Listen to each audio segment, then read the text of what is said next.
Episode 32 of the New England Sports Media Podcast. We head down to Springfield College. Kris Rhim is with us. He is a future Boston Globe intern and does a lot of work down for the Springfield College newspaper and other places. I met Kris at the Hoop Hall Classic last year. Kris, thanks for joining us. Yeah, thanks for having me, Greg and Liam. Good to be here. Yeah, we're pumped to talk to you, bro. We're excited for you for the Globe. First off, congrats on the Globe internship that you'll be having this summer.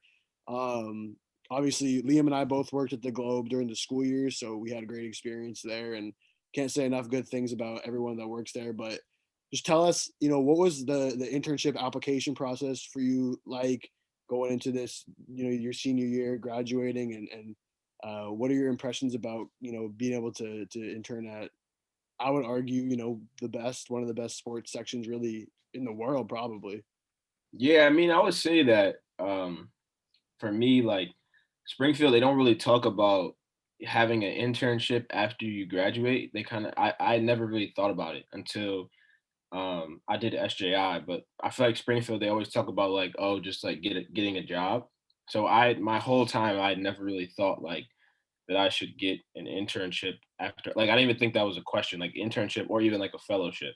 And I did SJI, Sports Journalists Institute, and I was just we like meet on Monday nights and we all talk, and I would hear everybody talking like, I'm applying for this internship and that internship, and I'm like, well, what the maybe if they're doing this, I need to be doing this too. So especially in the pandemic right now, it's super hard, to get a job. So um, I just started applying. I was late at this point. Like I'd missed the deadline for like the Washington Post, which I was upset about, and then I saw the Globe like maybe like 2 days before the deadline, or like a day or so, and I sent it in the day of, and actually sent the wrong resume, and I didn't realize till like 2 weeks later, and I emailed like Paula Booknight and was like, I sent the wrong resume. Can I can I send you like my updated one? And she was like, yeah, it's fine. And I sent her my updated one, and I was like, I'm definitely not getting this. Then I was just like, I forgot I applied. I also applied other places, but I forgot I applied, and then I was just eating some like eggs and bacon, I think, one morning. And Matt Pevin called me, and has y'all know the sports editor, Yeah. and I didn't know who. I was like, who is this? And then I like, kind of like choked on my food, and he was like, yeah, can we do an interview tomorrow? And did the interview, and then he called me the following week and told me that they wanted to bring me on as an intern. So that was a process for me, and I guess my professors were really happy and proud. I guess like no one from Springfield had ever gotten this internship, so it was cool for me. I guess I didn't think it was like that big of a deal, but they were really excited for me, and yeah, I'm really excited to start. That's cool, man. Congrats. And do you kind of have a sense of like what you want to work on when you're out here? Yeah. I mean, I really like the intersection of sports, race, and culture, and I think Boston is a unique spot for that, especially um, in a city like Boston. I think other places look at Boston as kind of like a not to be as a racist city. People Yeah. how people look at Boston, so it would be cool to look at sports through that lens in a city like this, and just get to. I'm from Philly, so naturally, I think anywhere hates the Patriots, but naturally don't like the Patriots. But I've been in a big sports city, and it's cool to stay in a big sports city for the summer and to see what the culture is like here, even though it won't be a normal one, obviously. But yeah, I would say I want to focus on the intersection of sports and culture is what I want to do. If I can do some cool stories like on that topic, um, sports that stories that use sports as like an avenue to tell a larger story. That's really what I want to hit on um, in my career in this summer. Yeah, I like that, man. I mean, that's more interesting to me as a reader. That's more interesting than just reading like, a normal recap or a side or like, yeah, I want stories like that. So that's awesome. Yeah, and that's my thing too. I think with journalism in general is like one of the things I've not struggle with, but like I always think about is that I really don't enjoy writing when I'm writing like a gamer or Yeah. um I I mean, I make it fun. Like I try to, draw details and give you some image, but I really don't. I honestly don't enjoy that stuff. And I think it also shows in my writing. Like I think there's times where I've written a gamer and I just even my internships. It's just like I'm thinking to myself like this is not me or this is not like the best work I can produce, but I just genuinely don't care about it. To care about like certain things like that. But I also do recognize that sometimes you have to do what you need to do to get where you want to go, and you have to build those gamers and sidebars so that you can get to the point where you could just be like a features or column guy. So Definitely. that's something I've noticed I need to work on. For sure. So I mean, but you've also explored that. I know we talked a little bit back and forth when your piece came out in the Undefeated, and a few other articles that you've written really in the past, I don't know, 6 to 8 months that have been published. You've been kind of taking the bull by the horns during the pandemic and not letting that sort of stop you from getting your name out there. So, you know, I'm wondering from your perspective, from your lens, when you're looking at the stories that you want to pursue, how are you finding them? How are you looking at them from when you're at college as like a almost like as a freelancer right now and Yeah, as a younger intern type where, yeah. where you're trying to find where these stories fit. It's not you're not working for an outlet necessarily. So what's like your Right. process like and is it just getting a story and then figuring out where it goes, or do you try to get these stories with an idea of where it's going to go? Yeah, I think for me, there are publications that I want to write for. Obviously, the Undefeated.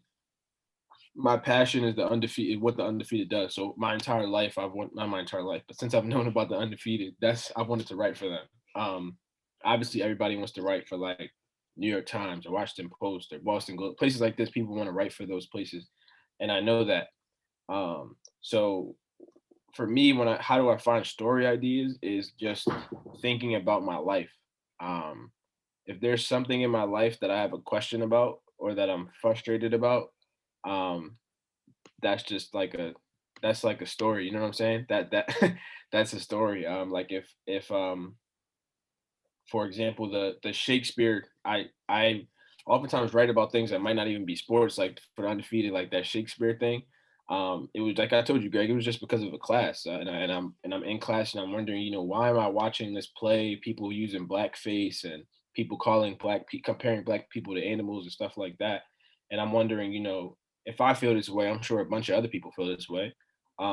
So I just think about things in my life that I have questions about, or when I interned at papers in Philly, like Billy Penn or Philly Magazine, for example, I would like send a question in my group chat about something like, "Did you know that this happened?" or something like that, and if people said no, I'd pitch it because and a lot of times that work. And then finding where your story can live is just knowing the website, I would say, and also so making sure you understand what the website covers, what they do, but also it's about like who you know. I really think everything is really about who you know.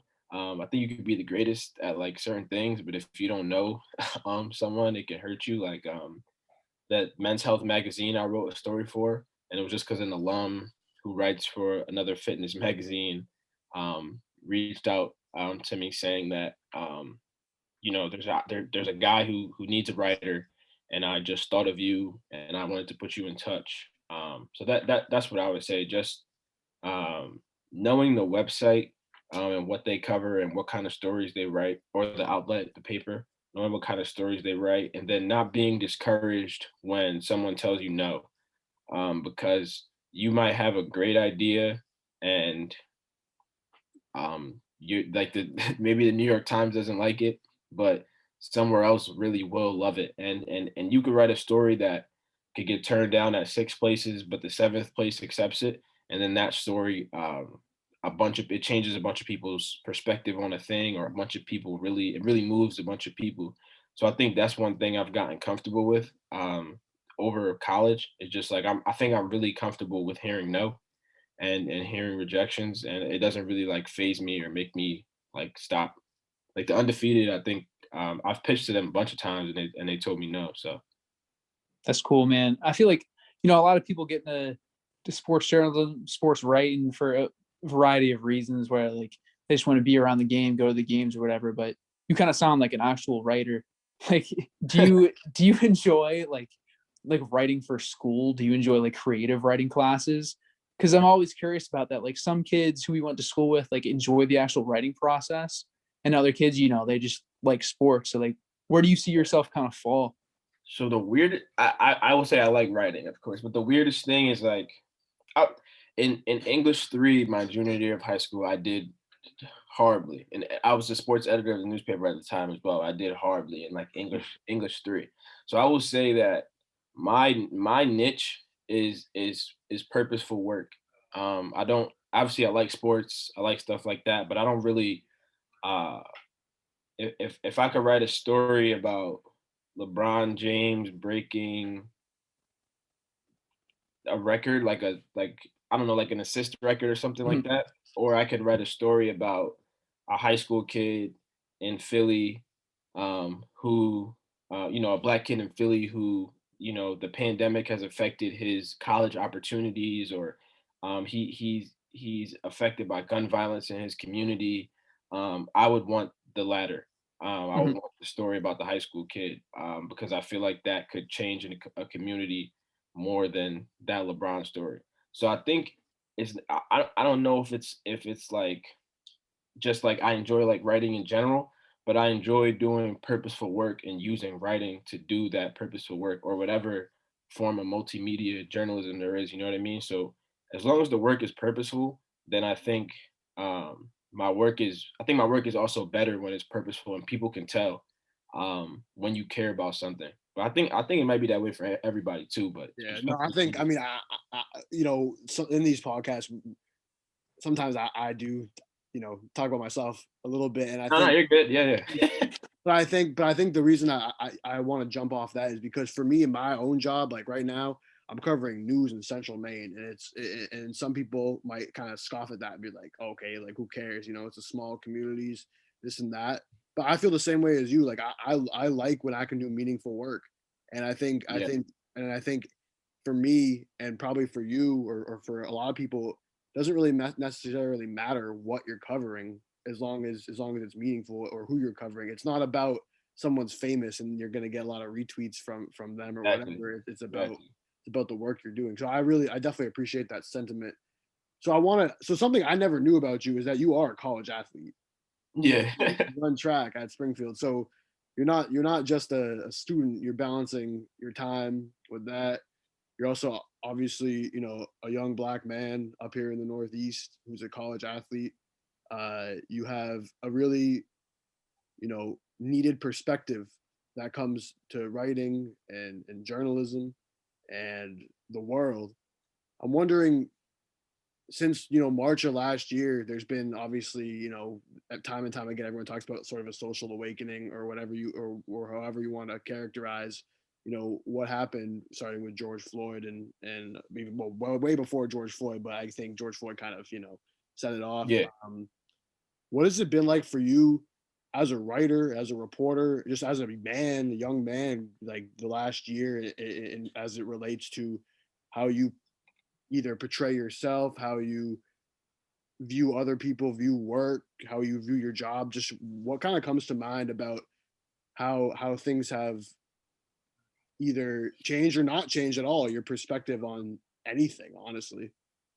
Yeah, I mean, I think it's been a crazy year. I think, and a emotionally trying, tough, straining year for Black people. I mean, for one, I think you get asked to do a million things, a million think pieces, and tell me about how it feels to be a Black person. I don't know how many times I've heard that. I just did that for athletics. That's like the last thing on my Twitter I page. mean, that's just what I did right now. Yeah. However, no, not really, but I know. but yeah, like that's how it's been for like a lot. Just always hearing that question.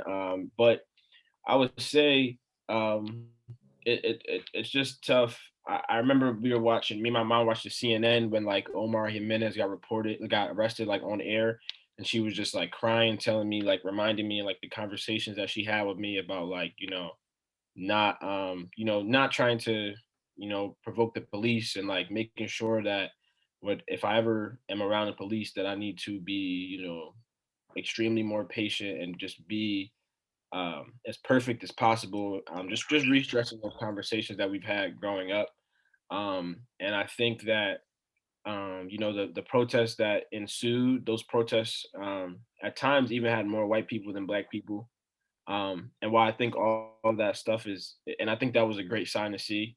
I think all that stuff is okay, but one of the tougher things is seeing tangible change happen after these protests is the biggest thing. And that's what I've been trying. And I think everyone in life, for us to get to a more just, equitable world, we just need to figure out how we can take the steps in our own life, realize what kind of privileges we have, and realize how we could use that in our own scope. So, at the college, I'm also like on the board of trustees. I'm a student trustee. So like I have some kind of influence there to where I can help make change, and I've tried to do that. But yeah, and in general, I think it just makes you wonder, how long will people be protesting for? How long do we have to continue to do this? But I do think there are a lot of people who have come to the table and come to the conversation who haven't before, and that is the first step. But it's kind of like how long do we have to wait? But yeah, that's why I say how I feel. That was kind of rambling, but that's how I feel. No, rambling's good. Rambling's good. We'll continue this. So, building off that, I'm curious. What's your perspective on like how people, the media covers athletes who do utilize their platforms to, say about stuff that's more than just sports? How do you have you kind of followed, the way it's covered? Like we talked about, we had our former professor Michael Hawley a few episodes ago, and we were talking about.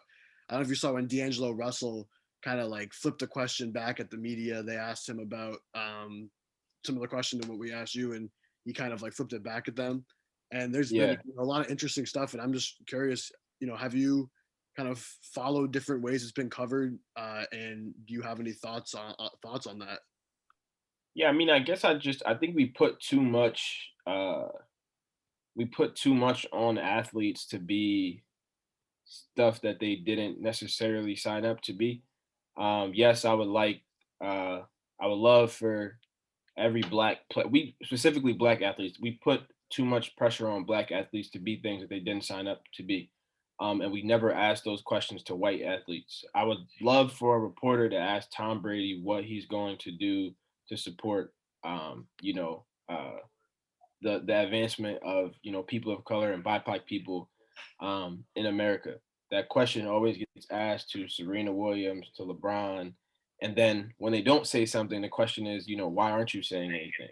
And the not saying that they shouldn't, but they don't. Not everyone wants to do that, and if you don't, I'm someone who has spoken out and been vocal through my writing and everything like that, but I'm not gonna say to someone who doesn't do that that you need to do that. To Because black people, we don't have to weigh the burden of also trying to change the world that um we didn't have it. White people are the ones who kind of made it this way for us. So I believe that the people with the privilege in this situation should also take it on themselves to fix it. Um, yeah, that's really my frustration with how these things are covered and the questions that are asked is just, you know, ask ask Tom Brady that question, ask the white athletes those questions because those are the athletes who have the privilege. And I think also at a certain point, like I think some people at this point, people are listening to LeBron and other people have just like tuned LeBron out. At this point, people think LeBron is pushing a narrative and it's not really effective anymore. If Tom Brady says, something towards, what LeBron is saying or someone of his stature, a white athlete of his stature, I just keep saying him because that's the biggest person I'm thinking of. But if he says something in support of BIPOC people, I think that might resonate a lot more than what LeBron is saying. Also hit a different group of people. Um, so yeah, I think that's really my frustration. It's just a lot to put on black athletes, like, and that's what the media always does. Yeah, dude, I totally agree with you because look, like LeBron already has. If LeBron's been talking about this stuff for long enough that like if you're a LeBron supporter and you support what he says, and you already support, like, you're not convinced anymore, Exactly. right? Like, there are people on Yeah. both sides of it. But yeah, Yeah. like you said, a guy like Tom Brady or a white quarterback in the NFL, something like that. Like, they're appealing to a whole different side of people who, like, they're not going to listen to LeBron, but these are Exactly. certain things that they should probably hear, need to hear. Like, Exactly. Yeah, it's super interesting, and you know, it kind of goes back to what Liam asked you about what you want to do with the Globe, and kind of what spurred this conversation. And I'm wondering, in terms of Boston, do you specifically have any ideas that you want to pursue? I don't know. I don't know. Don't give away anything. Don't give away any scoops about what you want to report on. But are there any specific ideas that you have, kind of Boston related, or even just being in New England, the past 4 years that you want to pursue? In the coming weeks, months, year. Yeah, I would say, like you said, I don't want to say I don't want to release my ideas, but I do have a few things in mind, and I will say that since I got the internship, the Globe staff has been super cool, and like I've talked to like all these people have emailed me, and I've been able to connect with a bunch of people, and um, one of the reporters on staff has even offered to just like she wants me to send her 5 stories I want to write and people I want to connect with and what's my goal so she could just help me get there. So I say whatever I do end up doing, that I think I'll have the support from the newsroom, and I'm definitely thinking about it right now. Like I definitely want to go into there with ideas to pitch, and really try to make an impact, and hopefully, um, if they like me enough, I can stay on their mind in the future when they have Right. openings for jobs. Definitely, definitely. So what's the? I mean, so you're the first, I think, active student we've had on this. So, mm. what's just like your? This is like the most basic question, but what's like your senior year experience been like at Springfield? Like, what's been going on, and have you been practicing for track? Like, what is like Yeah, what's the it's vibe right now? yeah, it's pretty trash. To be honest, I mean, to end like this, I would say from like an athletic standpoint, so last indoor season I was hurt for most of the indoor, and I ran like like 2 races all of the indoor season, and they were 2 of the best races I've ever had in college, and we were top 3 in New England. We Our last race, and the next weekend we had a race at the Armory in New York, and my coach, the same weekend we had like a Southern New England Association of Black Journalists were on our campus, like L. Duncan from ESPN and like a bunch of Nice. other people. And I told my coach like I'm going to this thing, and he was like, yeah, that makes sense. We have all of outdoor, you'll be fine. And then season's over because of the pandemic, and my career might be over. And I didn't run that that last race.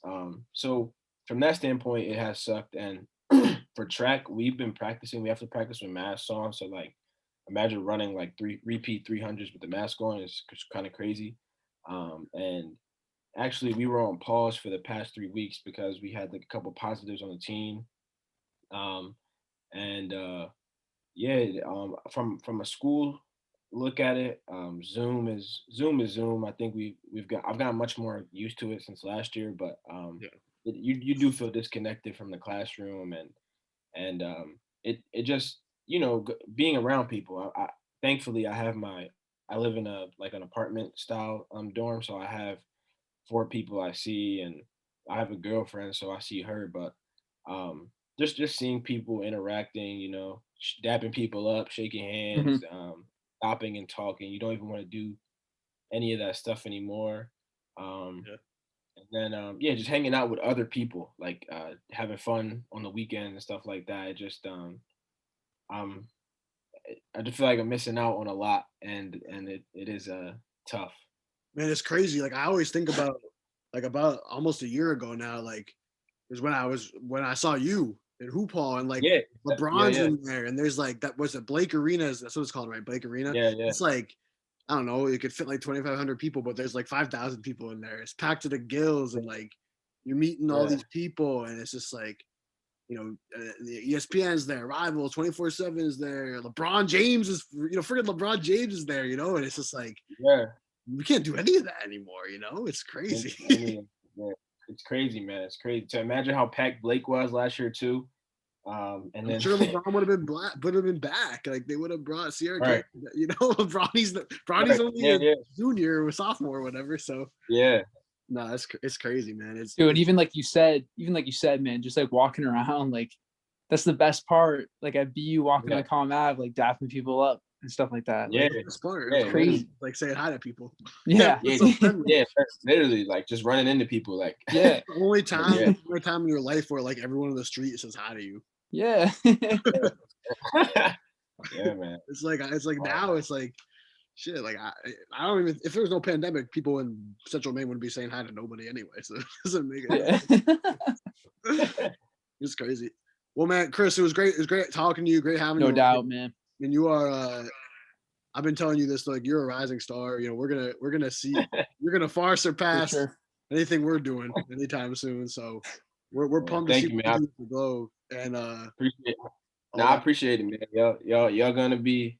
If I'm a rising star, y'all gonna be right with me, man. I appreciate it. Yeah, Yeah. appreciate that, bro. But yeah, we're Hopefully. pumped to see what you do with the Globe, especially this summer. Being, we were on the Globe obviously for 3 years in college. So, and Pepin is really awesome. He sent us to No the doubt. 2019 Boston Marathon. He sent me and Liam out there. That was awesome. Really good Oh wow, wow. experience. Yeah. So like the Globe is really keen on helping young reporters. So we're For happy sure. to see you getting that experience. It's well deserved. So Kris, it's great having you, man, and we'll catch you soon. All right. Sure. All right, bro. Appreciate y'all. All right, man.